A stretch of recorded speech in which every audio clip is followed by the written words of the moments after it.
আল্লামা মহিবুল্লাহ বাবুনগরী দামাত বারাকাতুহুম সম্পর্কে সাংবাদিক ইলিয়াসের যে জঘন্য বেয়াদবি ও কুরুচিপূর্ণ পোস্ট, নিশ্চয় আপনারা সেটা দেখেছেন।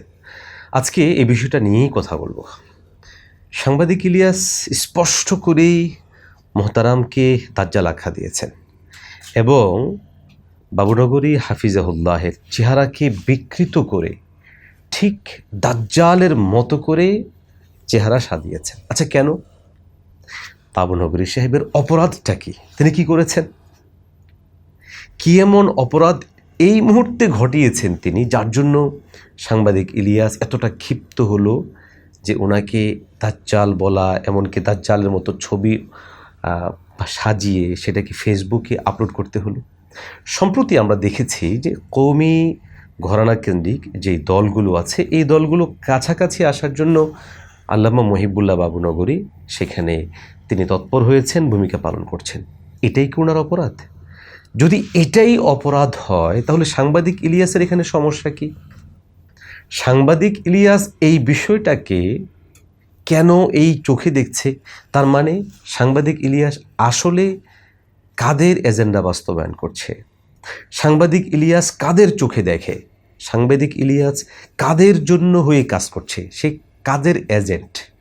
আমরা খুব সহজেই যদি কোনো দেখি, তার বিগত ৩-৪ বছরের অ্যাক্টিভিটিকে সামনে আসলে নির্দিষ্ট একটি দল, নির্দিষ্ট একটি গোষ্ঠীকে বরাবরই সাপোর্ট দেওয়া, এমনকি ভোটের মাঠেও সে নিজেই বলেছে যে সে এইবার দাঁড়িপাল্লার পক্ষে ভোট চেয়েছে। তাহলে কিন্তু এই খুব সহজেই অনুমানযোগ্য যে আজকে কওমি ঘরানা কেন্দ্রিক দলগুলো একীভূত হওয়ার ক্ষেত্রটায় সাংবাদিক ইলিয়াসের চোখটা এখানে অনেকটাই জামাত সংশ্লিষ্ট যে সমস্ত ভাইয়েরা আছেন তাদের চোখ এবং তাদের মনস্তত্ত্বের জায়গায় গিয়ে পৌঁছেছে। আমরা প্রথমে অত্যন্ত দুঃখ ভারাক্রান্ত হৃদয়ে সাংবাদিক ইলিয়াসের এই বেয়াদবিপূর্ণ আচরণের তীব্র নিন্দা ও প্রতিবাদ জানাচ্ছি। দ্বিতীয়ত, আমরা পরিষ্কার ভাষায় বলতে চাই, সাংবাদিক ইলিয়াস বেয়াদবির ধারা অনেক লম্বা।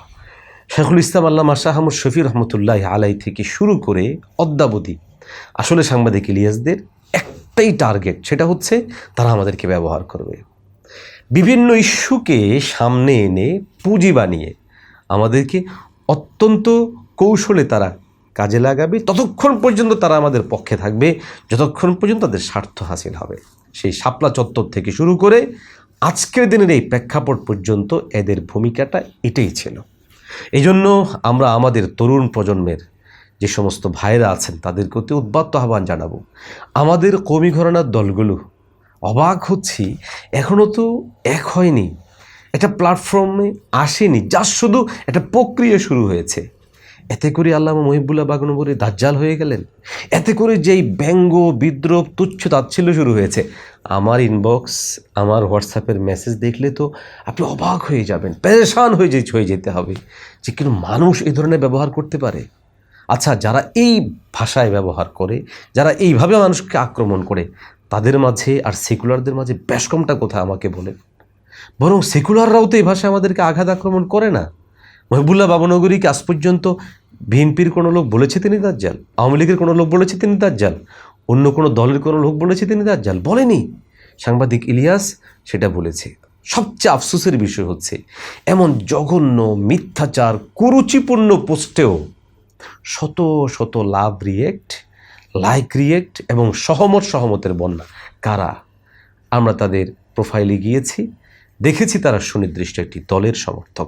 তার মানে বোঝা গিয়েছে যে বর্তমান কওমি ঘরানার দলগুলো একীভূত হওয়াকে কোনো একটি রাজনৈতিক দল তারা তাদের নিজেদের স্বার্থ হাসিলের বড় ধরনের একটা বাধার জায়গা মনে করে। ফলে তারা সাংবাদিক ইলিয়াসের মতো ঘুমটা পড়া এই গুপ্তদেরকে দিয়ে তাদের স্বার্থ হাসিলের জন্য চেষ্টা করে যাচ্ছে। তবে হ্যাঁ, ইনশাআল্লাহ এদের এই বেয়াদবির জবাব দেওয়ার জন্য প্রজন্মের তরুণরা প্রস্তুত থাকবে, জবাব দিবে। সাংবাদিক ইলিয়াসের আজকের এই বেয়াদবির পর আমি আশা করি আগেও তার অনেক বেয়াদবি ছিল, এবং সর্বশেষ এই বেয়াদবির পর অন্ততপক্ষে এই প্রজন্ম সাংবাদিক ইলিয়াসকে নতুনভাবে চিনল। তাকে প্রত্যাখ্যান করা আমাদের জন্য জরুরি, তার এই বেয়াদবির বিরুদ্ধে প্রতিবাদ করাটা আমাদের জন্য জরুরি। যারা তার এই বক্তব্যের সমর্থনে লাভ, লাইক, রিয়েক্ট দিয়ে তার পক্ষাবলম্বন করছে, কমেন্টে তার পক্ষাবলম্বী করছে, তারা যেহেতু নির্দিষ্ট দল ও মতের, তার মানে আমরা খুব সহজেই অনুমান করতে পারছি যে এই লোকগুলো তার চিন্তার, তার সমমনার, তাদের চিন্তার। আল্লাহ তাআলা আমাদেরকে সব ধরনের ফিতনা থেকে হেফাজতে রাখেন, আমিন।